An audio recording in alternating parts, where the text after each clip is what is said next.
sebelum kematian semasih dimungkinkan penipuan, kebohongan dan kerahasiaan, sedangkan setelah kematian tidak ada lagi rahasia, semuanya keadilan dan kebenaran belaka. Sebelum kematian terlihat yang mengawasi manusia juga manusia, sedang sesudah kematian yang mengawasinya malaikat. Sebelum kematian masih ada kesempatan memilih dan memilah, sedang setelah kematian tidak ada jalan kecuali menerima risiko atas pilihan yang telah diambil.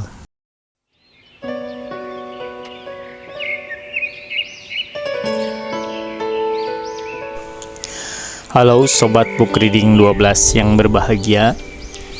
Jumpa lagi. Kita akan melanjutkan pembacaan buku kita. Pada kali ini kita akan membacakan sebuah buku yang berjudul Perjalanan Menuju Keabadian, karya Muhammad Quraish Shihab. Pada episode kali ini kita akan membacakan sebuah bagian yang berjudul Manusia Makhluk Tak Dikenal. Bismillahirrahmanirrahim. Bukankah telah datang atas manusia satu waktu dari perjalanan masa, sedang dia ketika itu belum berupa sesuatu yang dapat disebut. Quran Surah Al-Insan ayat 1. Benar, manusia pernah tidak ada sebelumnya. Jika demikian, pastilah ada yang mewujudkan atau menciptakannya, karena ketiadaan tidak dapat mewujudkan dirinya sendiri. Selanjutnya, tentulah yang mewujudkan punya tujuan tertentu bagi ciptaannya itu. Karena jangankan yang maha kuasa, manusia dewasa normal pun tidak akan melakukan satu aktivitas tanpa tujuan yang benar. Demikian yang digarisbawahi Al-Quran.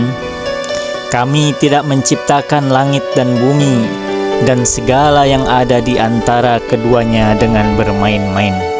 Quran Surah Al-Anbiya ayat 16. Maka, hai seluruh manusia, apakah kamu mengira bahwa kami menciptakan kamu di permukaan bumi ini secara sia-sia, tanpa tujuan, dan apakah kamu mengira bahwa kamu tidak akan dikembalikan kepada kami? Quran Surah Al-Mu'minun ayat 115. Salah satu tujuan penciptaan manusia adalah untuk mengujinya. Karena itu, Maha Suci Allah yang di dalam genggaman tangannya, yakni kekuasaan dan pengelolaannya semua, kerajaan di alam raya ini, dan hanya Dia sendiri yang maha kuasa atas segala sesuatu.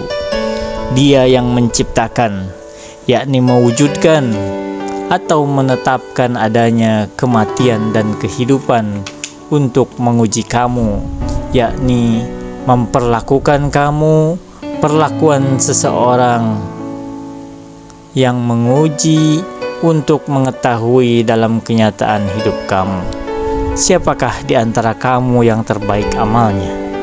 Quran Surah Al-Mulk ayat 1-2.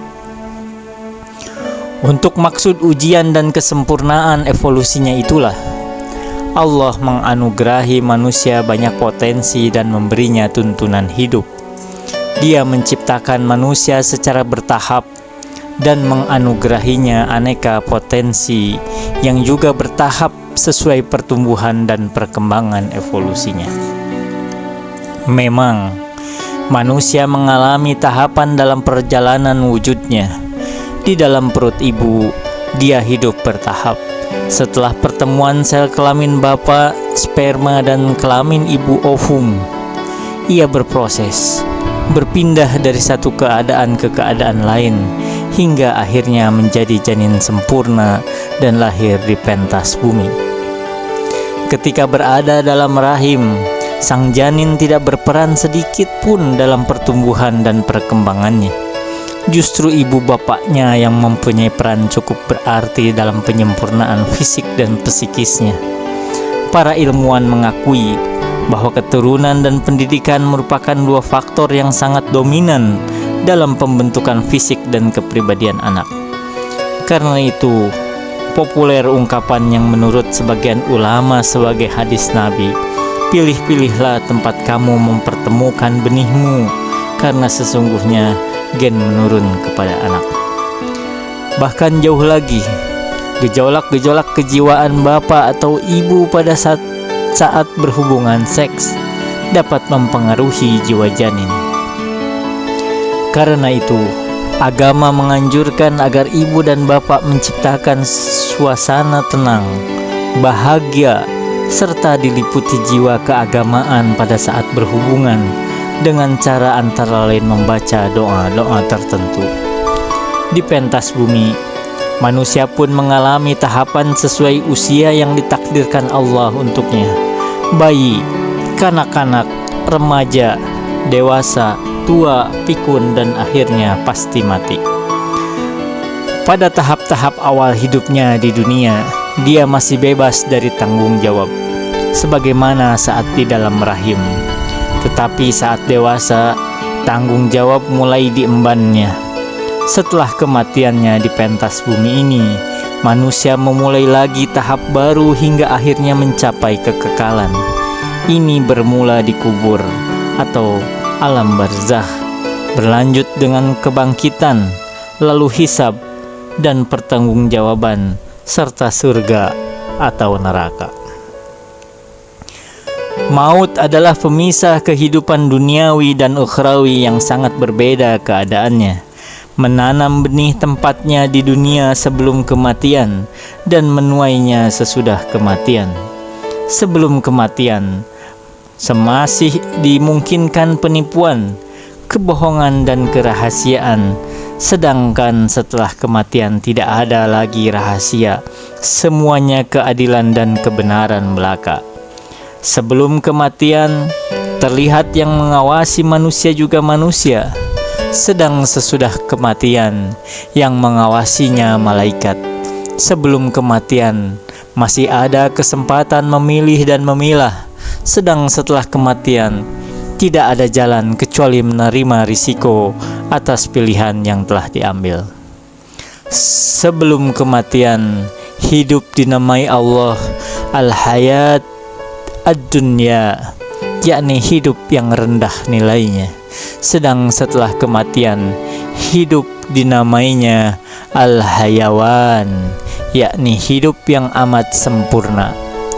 Ini bagi yang pilihannya ketika berada di dunia tepat. Di setiap tahap hidup yang sudah dan akan dilalui, Allah menganugerahkan manusia aneka potensi dan sarana yang dapat mengantarnya meraih kenyamanan hidup yang lebih berkualitas. Ada yang dapat berkembang tanpa ikhtiar manusia, dan ada juga yang harus dikembangkannya. Janin dalam perut ibu dianugerahi Allah mulut, mata, dan telinga. Demikian juga potensi akliyah. Tetapi alat-alat tersebut ketika itu belum berfungsi. Janin makan tidak melalui mulutnya. Ia pun belum bisa melihat secara baik.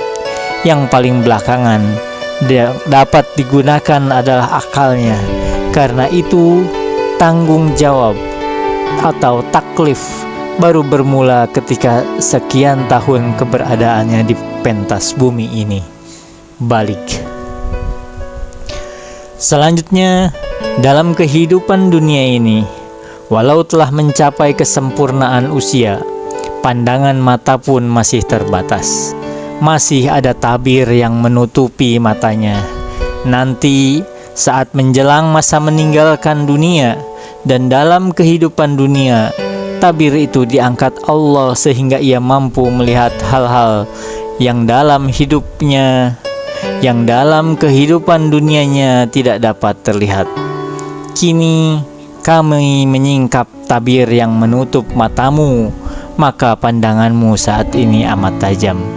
Demikian keadaan yang dialami seseorang saat sakaratul maut, yakni beberapa saat sebelum ruhnya meninggalkan badannya, sebagaimana diinformasikan oleh Quran surah Qaf ayat 22. Selanjutnya, bila manusia mencapai kehidupan ketiga, kualitas hidupnya lebih tinggi lagi. Rasa, gerak, dan pengetahuannya semakin banyak dan potensi-potensinya pun semakin berkembang. Demikianlah tahap-tahap yang dilalui manusia. Ia memang pernah mati dalam arti tidak memiliki wujud dimanapun, termasuk di pentas bumi. Tetapi begitu ia mengalami kehidupan pertama, sejak itu pula ia tidak lagi mengalami ketiadaan. Wa ma taufiqi illa billah, alaihi tawakkaltu wa ilaihi unib. Wassalamualaikum warahmatullahi wabarakatuh.